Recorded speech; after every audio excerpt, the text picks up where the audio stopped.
이강윤의 오늘, 이제는 정가 산책으로 함께합니다. 정치권 동향 생생하게 풀어드릴 분은요. 네, 한국일보 양정대 기자, 안녕하세요. 네, 안녕하세요. 내가 뭐 하나 물어볼게요. 네. 문맹과 문해의 차이가 뭔지 알아요? 잘 모르겠습니다. 모르시죠? 공부 좀 하세요, 공부.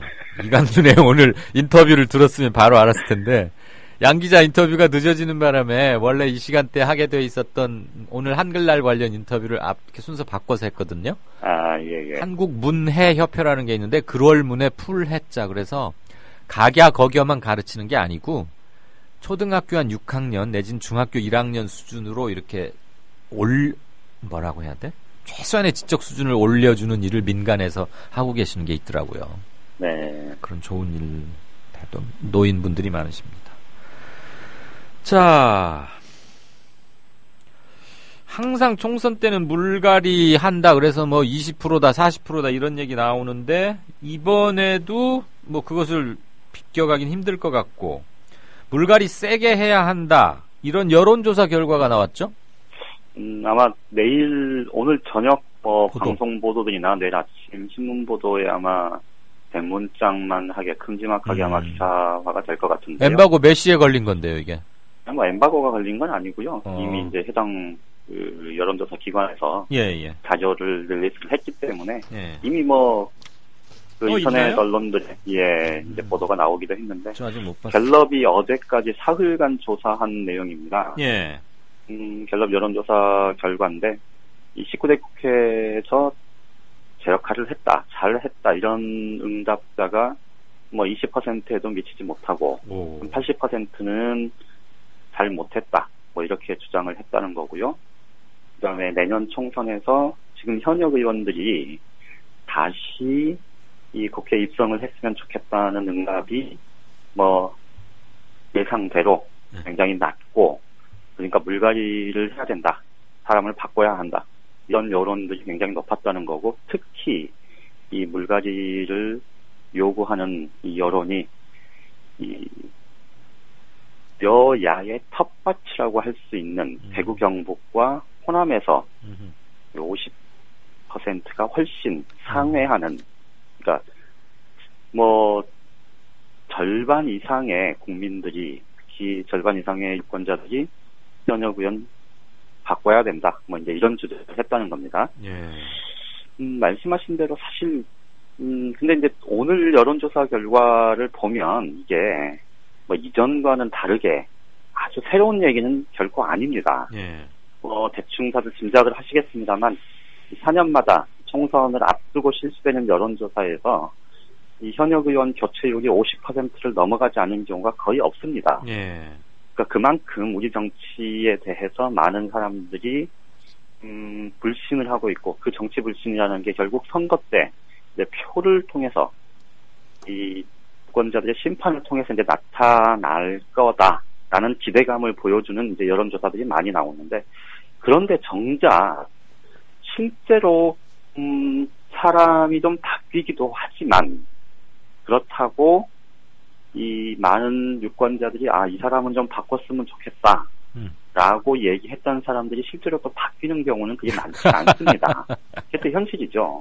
그러니까 쉽게 말씀을 드리면 이런 겁니다. 여론조사를 보면 정치 불신이 굉장히 높고, 그러다 보니 정치 불신이 결국은 새로운 정치 신인들이 등용될 수 있는, 국회에 입성할 수 있는 그런 조건들은 형성됐다, 이렇게 이제 외형적으로는 판단을 할 수 있는데, 말씀드렸듯이 실제로 사람이 바뀌는 경우들도 꽤 있긴 하고, 이번 19대 국회 같은 경우도 새누리당은 이 초선 의원들이 거의 절반 가까이 되니까요. 그리고 지금 새정치민주연합 같은 경우도 17대 때, 열린우리당 때 들어온 의원들, 그때 17대 국회에서는 무려 초선 의원들이 거의 3분의 2 가까이 되지 않았습니까? 그러니까 그런 흐름들이 한 번씩 있긴 합니다만, 어쨌든 그렇다고 해서 이번 국회가 그럼 잘 됐냐, 제대로 됐다, 이렇게 보기 어려운 경우들이 굉장히 많지 않습니까? 더군다나 지금 말씀드렸듯이 19대 국회만 놓고 보면 뭐 역대 최악이다 이런 평가들도 나올 정도인데 그런데 말씀드린 대로 뭐 새누리당 같은 경우는 거의 47%가 물갈이 됐고 그런데 지금 재선 3선 4선 한 그 의원들은 그러면 그 당시에 지난 19대 18대 총선 당시에 물갈이 대상이 아니었느냐 이 사람들은 정말 다시 한번 배지 달아도 좋겠다. 유권자들이 이렇게 판단했던 거냐. 결코 그렇지 않거든요. 예. 인위적인 그 숫자만 놓고 보면 물갈이 비율이 보통 30%에서 40% 정도 되는데 대체로 보면 그게요.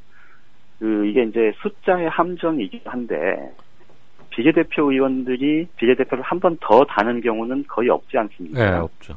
굉장히 드물죠. 네. 그리고 비례대표 의원 하다가 지역구로 옮겨서 도전해서 재선 3선 이어가는 경우도 그렇게 많지는 않습니다. 예.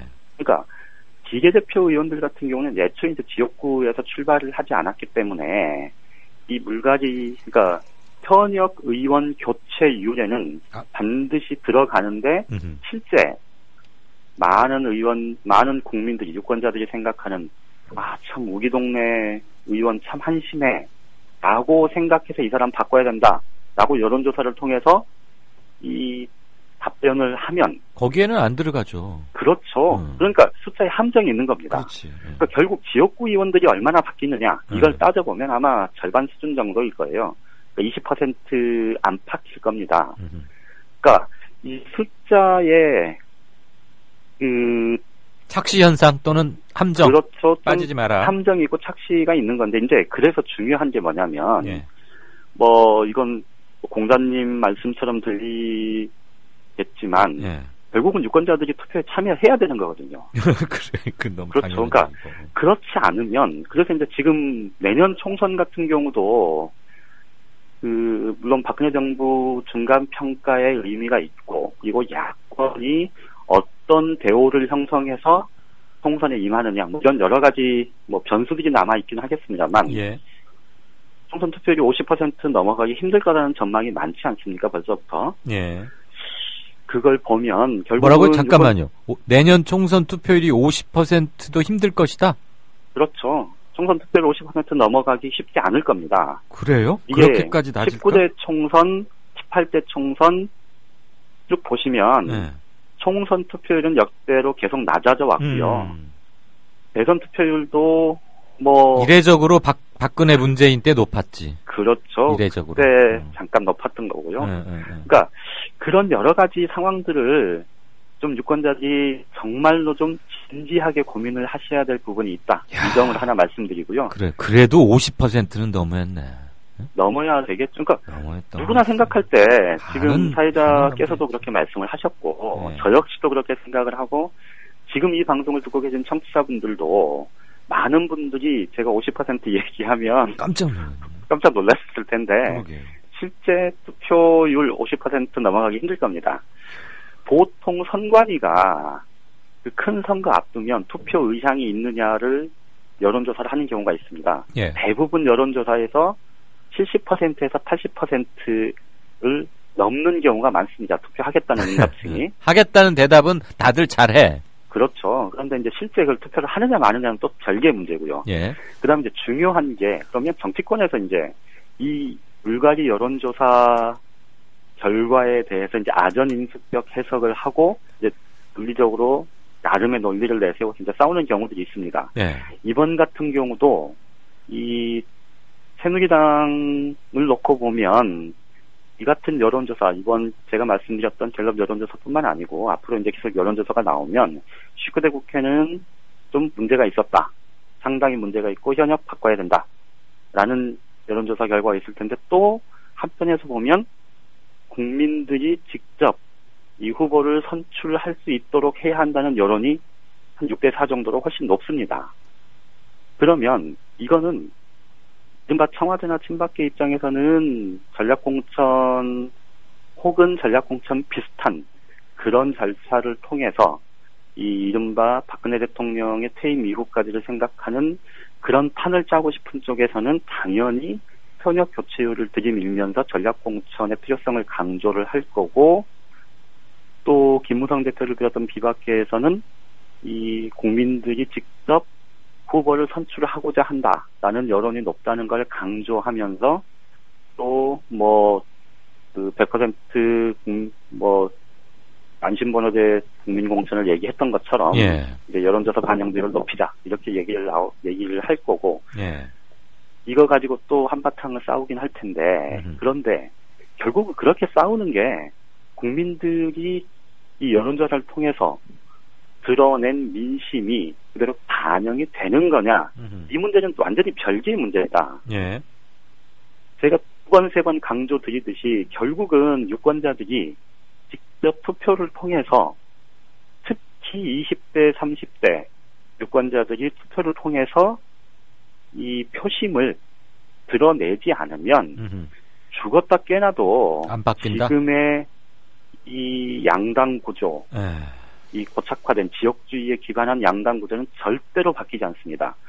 모든 국민들이 혹은 100%는 아닐지라도 모든 국민들이 지금의 양당 구도, 이 호남에 뿌리 박은 새정치민주연합의 저 황당한 모습, 그리고 이 대구 경북, 또 PK는 조금 요동을 칠 수도 있겠습니다만 어쨌든 이 강고한 이 영남 세력에 기반한 새누리당, 이 양당이 사실 한국 정치를 계속해서 후퇴시키고 있고 국민의 삶을 전혀 진전시키는 정치를 하지 못하고 있다.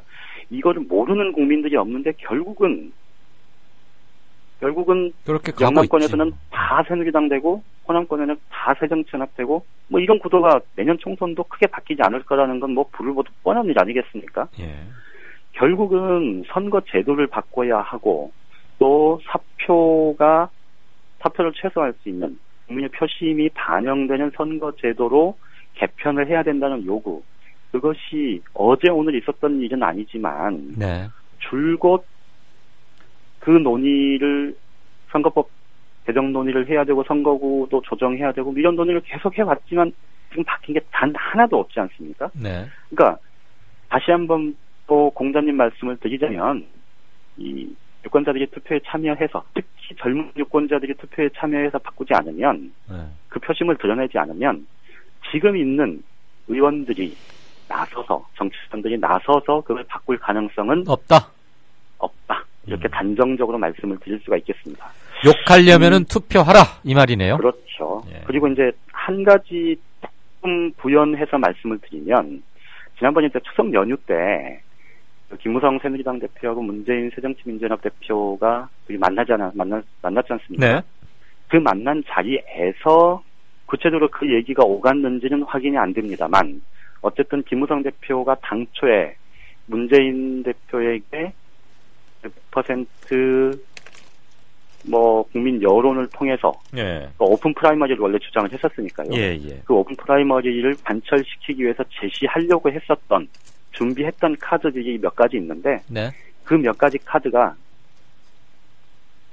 그 선거 연령 낮추는 거, 18살로 낮추는 거, 투표 시간 연장하는 것, 19살, 권역별 비례대표제 도입하는 것, 이런 부분들이 포함이 돼 있었다고 합니다. 그러니까 김웅 대표는 그런 부분들, 야당이 요구해온 것들을 내줘서라도 오픈 프라이머리를 반드시 관철시키겠다는 의지는 분명히 있었던 걸로 지금 그렇게 보입니다. 그러니까 야당의 힘을 합쳐서 청와대를 이겨보려고 했죠. 오픈 프라이머리로. 그렇죠. 근데 그게 안 되니까 국민안심번호제인가로 하다가 그만 십자포화를 맞고 지금 어정쩡하게 돼버렸는데 그러면 지금 우리 양 기자 얘기는 그때 문재인 대표가 원하는 걸 그러니까 오픈 프라이머리를 들어주는 대신에 방금 얘기한 조건들을 싹 따내는 게 차라리 나았겠다. 이 말씀? 문재인 대표에게 그러니까 다시 말씀드리면 김무성 대표 당초에 개인적으로 준비했었던 그런 방안들이 있었던 건 확인이 됐고요. 그런데 실제 문재인 대표하고 만난 자리에서 그 제안까지 같이 했는지는 확인이 안 됩니다. 근데 설령 이루어졌다 하더라도 양자 담판에서 청와대나 친박계가 가만히 있었겠어요? 그러니까 김무성 대표가 사전에 이제 청와대하고 의견 조율을 먼저 했다 이 얘기를 했지 않습니까?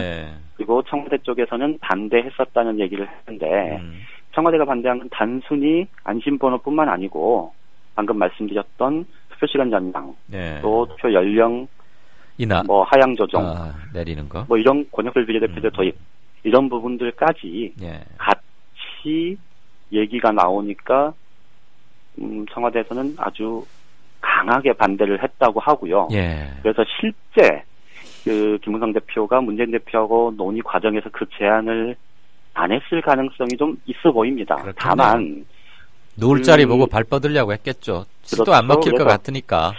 어쨌든 알겠습니다. 지금 슬슬 발언 마무리하셔야 됩니다. 양 의원님. 예. 김무성 대표가 그 정도까지 준비를 했다는 건 예. 결국은 어쨌든 정치적인 이유에서였겠지만 예. 지금 국민들의 여론이 어쨌든 선거제도를 좀 바꿔야 한다는 여론이 많다는 것을 인식했기 때문이기도 합니다. 예. 어쨌든 많은 분들이 특히 젊은 층들이 내년 총선에 반드시 투표해서 그래야 20대 이후에 좀 바뀔 가능성이 있겠다. 이런 말씀은 꼭 드리고 싶습니다. 네, 지금까지 양정대 중앙선거관리위원장 직무대행의 말씀이셨습니다. 네, 고맙습니다. 네, 이것으로 정가산책 마칩니다. 아울러 10월 9일 한글날 이강윤의 오늘 저희가 준비한 순서는 여기까지입니다. 들어주셔서 대단히 감사합니다. 주말 잘 보내시고 10월 12일 월요일에 뵙겠습니다.